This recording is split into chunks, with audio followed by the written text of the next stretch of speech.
Buenos días, soy Vanessa Vallejo y ustedes escuchan el podcast del Pan Am Post. A nuestros lectores, bienvenidos como siempre. Hoy vamos a intentar analizar un poco lo que ocurrió ayer en Bogotá, el acto terrorista que ya se sabe fue llevado a cabo por el ELN.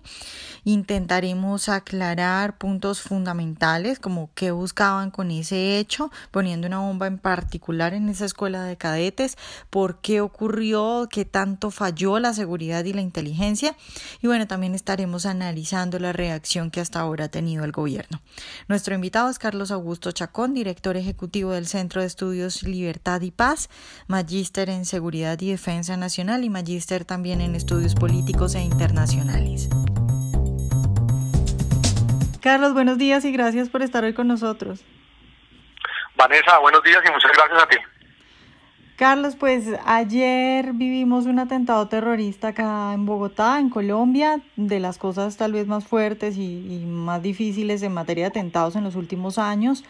Y hay mucho por analizar, pero empiezo preguntándote qué significa que hayan escogido ese lugar, que hayan escogido poner una bomba en una escuela de la policía, en específico una escuela tan importante como la General Santander. Es decir, ¿cuál es el mensaje que querían dar con eso? El mensaje es que ellos tienen capacidad militar, que parte de su capacidad es darle a las Fuerzas Armadas, darle a la policía. Ya lo habían hecho en Barranquilla no hace mucho tiempo, ahora lo hicieron en Bogotá. Esto demuestra pues que ellos no tienen ninguna voluntad de paz, nunca la han tenido en realidad, llevan tratando todos los gobiernos de negociar con el ELN en distintos momentos y siempre, digamos, esas negociaciones han sido fallidas porque en realidad al ELN no le interesa una negociación de paz. Ellos insisten en sus intenciones de tomarse el poder por las armas, pero digamos con la gran variedad o la gran variable, y es que ellos ahora son una organización de crimen organizado transnacional que cuentan con recursos para mantener su lucha. Entonces, básicamente el mensaje es que ellos siguen siendo un actor criminal violento con la capacidad de hacer daño en las instituciones y de esa forma, pues obviamente lo que todo mensaje terrorista trae detrás, que es generar miedo, generar pánico y hacerse tener en cuenta como un actor más. Recuerda que finalmente el gobierno había suspendido los diálogos y con esto obviamente lo que ellos esperan es generar mucha más presión desde el punto de vista político. Carlos, y en términos de seguridad o en términos de inteligencia, esto no deja mucho que replantearse o mucho por trabajar, porque es decir, estamos hablando de un vehículo que se pasa la seguridad de entrada del alma mater de los policías en Colombia y de un hombre que es un guerrillero del ELN, que además no tiene un brazo, que además aparece en el organigrama del ELN y nadie sospechó nada. Esto, es decir, ¿es una falla como yo, persona del común, la veo o hay algo más allá que pueda justificar que esto suceda? Pues Vanessa, son muchas fallas, digamos, es la suma de muchas fallas, la suma de muchos errores. En realidad, digamos, parto de lo político y lo estratégico para llegar al operativo y lo táctico, digamos. Lamentablemente, durante los 8 años del gobierno de Juan Manuel Santos se vendió una narrativa que estamos viendo hoy en día sus consecuencias, y era que con la firma del acuerdo con las FARC iba a llegar la paz, y básicamente le hicieron creer a todo el mundo, a la opinión pública y a la ciudadanía en general, que la firma de ese acuerdo traería la paz y que ya Colombia iba a ser un remanso de paz, iba a ser un país en el que la violencia iba a ser cosa del pasado, lo cual pues lo estamos viendo no solamente con lo que pasó ayer, sino con lo que está pasando en todo el país en materia de criminalidad y homicidios, etcétera. Eso llevó también a que se bajara la guardia en muchos sentidos. ¿Sí? Es decir, a las instituciones desde el nivel político se les mantuvo, si se quiere, se les aquietó para que no actuaran contra distintas estructuras. Aquí la gran pregunta es, ¿qué vamos a hacer? Es decir, ¿qué tiene que hacer el país? Porque esa situación hay que cambiarla. Es decir, nosotros estamos viviendo una situación muy compleja de criminalidad y de violencia, con muchos actores. En el país operan diversas redes de crimen organizado que usan el terrorismo como un medio. Llamarlas simplemente terroristas también es un error. No son subversivos, pero utilizan la subversión y supuestos fines políticos para reivindicar sus acciones, pero en el fondo, en esencia, lo que en realidad son hoy en día son organizaciones de crimen organizado transnacional. Ahora bien, ¿cómo evitamos la radicalización de las personas que terminan militando en estos grupos a pesar de todo lo que ha pasado, ¿cierto? Por un lado, el acuerdo con las FARC, ¿qué mensaje dejó? que ser delincuente sí paga, ¿sí? Que digamos que a la larga se trata de llegar a la cúpula para garantizarse unos privilegios, unas inmunidades y unas prerrogativas, y por el otro lado, básicamente que la impunidad pues iba a seguir siendo el modus operandi del Estado frente a este tipo de actividades. Entonces, si tú te pones a pensar, un atentado como el de ayer implica planeamiento y implica que quienes lo perpetraron contaban con redes de apoyo logístico. Esas redes de apoyo logístico las tienen todas las organizaciones criminales, eso es parte de las estrategias que ellos utilizan, las milicias urbanas funcionan, están ahí. ¿Qué estamos haciendo para identificarlas? ¿Qué estamos haciendo para desarticularlas? Recuerda lo que pasó en el Centro Comercial Andino, que fueron milicias urbanas los que llevaron a cabo ese atentado. ¿Qué estamos haciendo para evitar que se conformen estas células en las ciudades, especialmente en las universidades? Esas son las grandes preguntas que hay que hacerse, porque finalmente esta gente sigue operando 24 horas al día, mientras que, digamos, de alguna forma políticamente el mensaje era que todo ya era, todo estaba solucionado, había llegado la paz, no había más amenazas a la seguridad, y lo cierto es que las amenazas están ahí, más vigentes que nunca. Entonces, hay que hacer un replanteo político estratégico que le permita a nuestras autoridades, a nuestras Fuerzas Armadas, retomar acciones mucho más concretas, mucho más contundentes desde el punto de vista operativo y desde el punto de vista táctico, que desde luego implica el tema del manejo de inteligencia y desarticular todas esas estructuras, pero especialmente las redes de apoyo logístico en las ciudades. Es que es lo que está enfrentando Europa. ¿Qué está haciendo Europa hoy en día para enfrentar los ataques terroristas de las organizaciones islámicas radicales?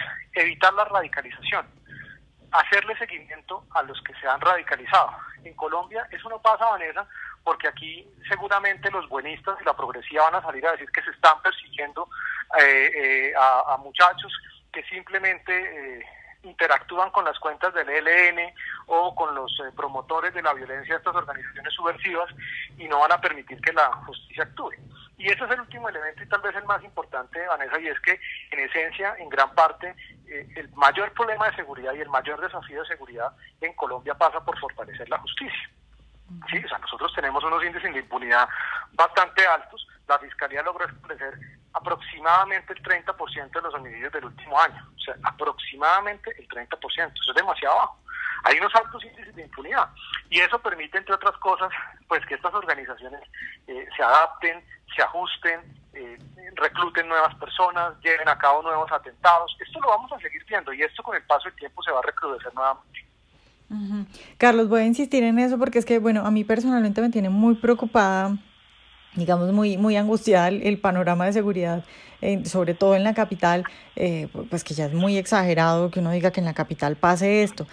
Porque cuando tú hablas de estos jóvenes extremos y lo de Europa, eso sería incluso un factor sorpresa que uno diría, bueno, cogieron a un muchacho por allá, el que no había por qué estarlo vigilando ni nada, pero es que estamos hablando de un señor que no tiene un brazo, que se volvió un brazo porque era el explosivista del ELN, que lo tenían en el organigrama, un señor que incluso entró, según el fiscal, quiso entrar a las zonas de reincorporación de las FARC, es decir, un señor que tenía todo el prontuario. Luego salen y dicen que consiguieron grabaciones de hace 3 meses, entonces no es mucho más grave, porque sí, claro, si tú me hablas de un muchacho que no había cometido ningún crimen y que es un estudiante universitario, uno dice, bueno, tal vez no tenían por qué seguirlo, pero un tipo de esta calaña con este historial y no pudieron descubrir lo que iba a hacer.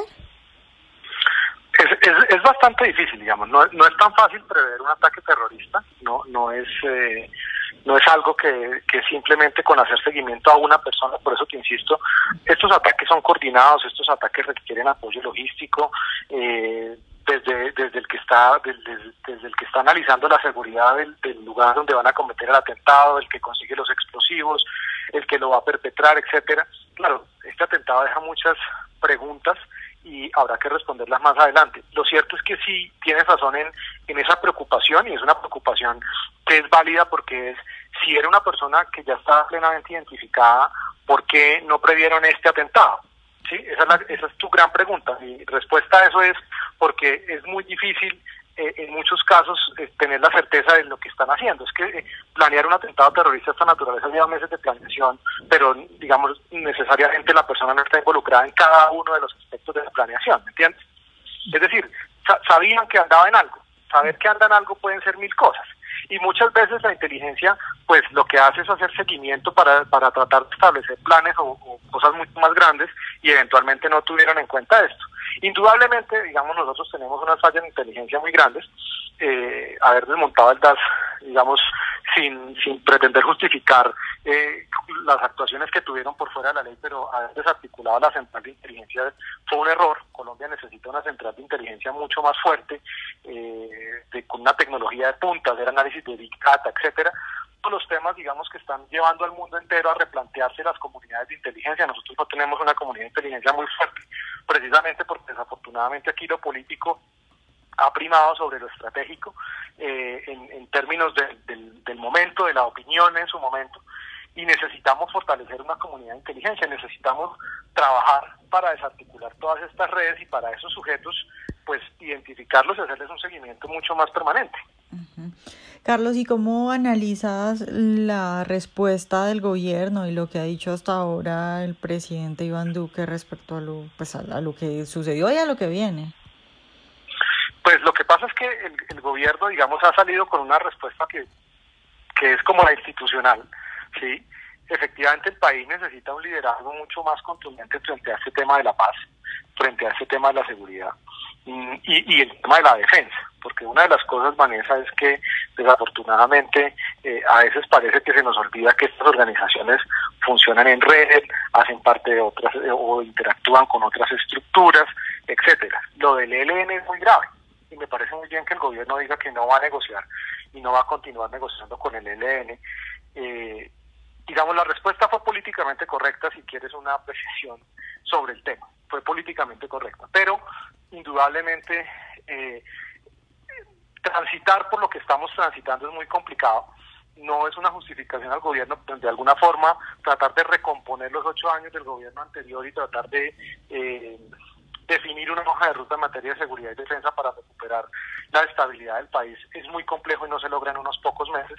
Yo estoy seguro que el gobierno tiene que ser consciente de que lo que estamos enfrentando es una realidad muy cruda, y es que seguimos con el mismo problema que teníamos hace más de 8 años, y es la presencia de actores criminales en todo el país, con la capacidad de hacer daño, de cometer atentados terroristas, de cometer homicidios y toda clase de crímenes, secuestros, extorsiones, etcétera, porque necesitamos nuevamente pues retomar la senda de la seguridad. Y eso implica que tengamos unas Fuerzas Armadas modernas, capaces, una mayor capacidad de inteligencia, unas nuevas operaciones desde el punto de vista operativo y táctico centradas en estas células en el contexto que nos encontramos. Tampoco hay que negar que nos encontramos en una guerra de cuarta generación contra esas organizaciones. Insisto, este gobierno tiene que recomponer todo lo que durante los últimos 8 años se hizo mal y que nos tiene también en este estado, que fue un estado en el que nos están cogiendo por sorpresa, porque de alguna forma se pensó que esto ya no iba a volver a pasar, a pesar de que venía pasando, ¿no? O sea, acuérdate lo que te digo, el año pasado en Barranquilla, en otras ciudades del país se habían cometido distintos actos de terrorismo, el ELN seguía volando oleoductos, hace nada secuestró, derribó un helicóptero y secuestró a la tripulación, etcétera. Entonces, estamos en un contexto muy complejo y lo que se necesita es un liderazgo muy contundente, pero un liderazgo bien planificado, sin radicalización, que entienda la dinámica del conflicto, tanto en las ciudades, que es una dinámica, como en la digamos en la periferia, en los otros contextos que no son necesariamente urbanos sino rurales, que es otra dinámica distinta. Uh-huh. Carlos, te pregunto también por las reacciones que vi en redes sociales, porque, bueno, puedo identificar 3 grupos, pero te voy a hablar de 2 que son los que yo creería que pueden influir en la actuación del presidente Iván Duque. Por un lado, tienes a la gente que dice, acá lo que se necesita es la estrategia de Uribe. Uribe llegó y lucha frontal contra los guerrilleros y a los que se quieran acoger bien, pero pues a los criminales hay que enfrentarlos como se debe enfrentar a un criminal. Pero por otro lado, tiene esa gente, y aquí están la mayoría de los medios de comunicación que toda la mañana estuvieron siguiendo esta línea de que estos atentados ocurren porque no hay espacios de paz, o sea, en el fondo diciendo como estos atentados ocurren porque el gobierno no se quiere sentar a negociar con el ELN o porque está pasando lo de Santrich o por lo que sea, como echando la culpa al gobierno de lo que está pasando. porque no Claro. baja la mano. Entonces la pregunta es, ¿tú crees que cuál es la línea que va a tomar Iván Duque? Porque a mí no me queda tan claro, es decir, ese discurso, o sea, yo en este momento no tengo claro cuál es el discurso del gobierno, porque esta mañana salió el comisionado de paz, el señor Ceballos, a decir que lo que el gobierno quería era no sentarse a dialogar, pero hasta que ellos no soltaran a los secuestrados y hasta que no dejaran de cometer. Entonces eso también me parece que es una opinión tibia, es decir, no tengo claro cuál es la línea. ¿Tú cuál crees que va a ser la línea? Te insisto, digamos, lo que siento que hasta ahora hemos visto un gobierno que lo que está haciendo es actuando con una corrección política casi que extrema. No te sabría decir cuál va a ser la línea, pero algo que tú acabas de decir es muy importante, es el tema de esa reacción desde distintos generadores de opinión, ya sean los medios de comunicación, los activistas en las redes sociales, etcétera. Y es un poco haciendo eco también, recuerdo lo que dijo Iván Márquez hace muy poco, ¿no? Culpan al Estado colombiano de la violencia, ¿cierto? Y ese es un discurso que está posicionado, de alguna forma validan la violencia política. Es que en Colombia, Vanessa, no nos olvidemos que uno de los grandes males de nuestro país es que hay quienes validan la violencia política porque proviene de ciertos sectores, es decir, hay gente que le parece que es válido que hayan guerrillas y que justifican lo que hacen las guerrillas y lo justifican con las supuestas causas objetivas del conflicto, con que no hay espacios de participación, con que están matando líderes sociales, que es lamentable, es reprochable, y la justicia tiene que actuar para que no asesinen a ningún colombiano más, no solamente a los líderes sociales, a ningún colombiano más. Pero lo cierto es que sí, efectivamente hay una validación, y es el gran problema que nosotros hemos tenido, y es que en Colombia, desde la academia y los sectores de opinión, existen personas que validan la violencia política, ¿sí? O sea, aquí hay gente a la que le parece que está bien que maten a un policía. Hay gente a la que le parece que está bien que maten a un rico, que secuestren a un rico, que secuestren a un comerciante, un empresario.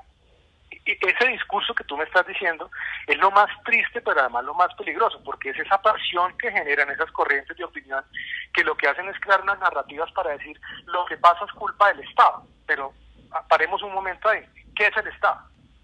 ¿Qué entiendes tú por el Estado? No la descripción formal de Estado. ¿Qué entienden ellos por el Estado? Entonces te van a decir, no, las élites, la oligarquía, el gobierno, ¿cierto? Pero eso no es cierto. Es decir, unas narrativas que lo que hacen es validar la violencia, que hacen es simplemente justificar para tratar de que el gobierno una vez más acepte lo que los violentos nos quieren imponer, los violentos que en las urnas no lograron más de 50.000 votos, lograron modificar la Constitución, y seguramente el ELN quiere lo mismo, como todos los grupos de esta naturaleza. Entonces, la gran pregunta es, ¿el gobierno va a ceder nuevamente ante la presión de la violencia para reformar el Estado y el ordenamiento jurídico a favor de una organización que es esencialmente criminal, para validar supuestamente unas reivindicaciones sociales? Es decir, las cosas se caen por su peso. Si fuera cierto que esas reivindicaciones de esas organizaciones y de los que les hacen eco en los medios de comunicación fueran las generadoras de la violencia, pues tan sencillo como que en las zonas donde las FARC estaba, hoy serían remansos de paz, y es todo lo contrario, ¿sí? El repunte de los homicidios en esas zonas donde estaban las FARC se da precisamente porque esas causas que ellos alegan no son ciertas. Aquí hay unas organizaciones que tienen una agenda política y criminal. Es decir, hay quienes buscan criminalizar el poder y llegar al poder, como ya lo hemos visto en nuestro vecino país, utilizar el poder del Estado para sus actividades criminales. Entonces, yo siento que sí es necesario un liderazgo, siento que es indispensable, urgente. No creo que sea el liderazgo de una persona, eso sí me parece a mí bastante peligroso. Yo sé que en medio de estas situaciones se tendencia a creer que va a haber alguien que nos va a salvar. Lo que siento es que tiene que haber un liderazgo, y especialmente un liderazgo de la sociedad civil. Porque fíjate lo paradójico de esto. Hace unos años salíamos a marchar con contundencia y a gritar no más FARC, y a pedir que liberaran a los secuestrados, y a pedir que no bombardearan más iglesias, y a pedir que quitaran las minas, que no mataran a la población civil, que eso era lo que decían las FARC. Y hoy en día básicamente salen a marchar en contra de la policía. O sea, eso es lo que iba a pasar ayer, era una marcha en contra de la policía. Pero imagínate tú, pasamos de marchar en contra de los violentos a que se genere una corriente de opinión para marchar en contra de la institucionalidad. Eso te tiene tiene que decir mucho sobre la lectura de lo que pasa en el país. Por eso lo que creo es que en este momento es indispensable un rol mucho más activo de la sociedad civil en exigir una seguridad integral y una seguridad alejada de la politización y de la ideologización que hemos sido víctima y presa en los últimos años desde los medios de comunicación y los generadores de opinión, de justificar ciertos tipos de violencia.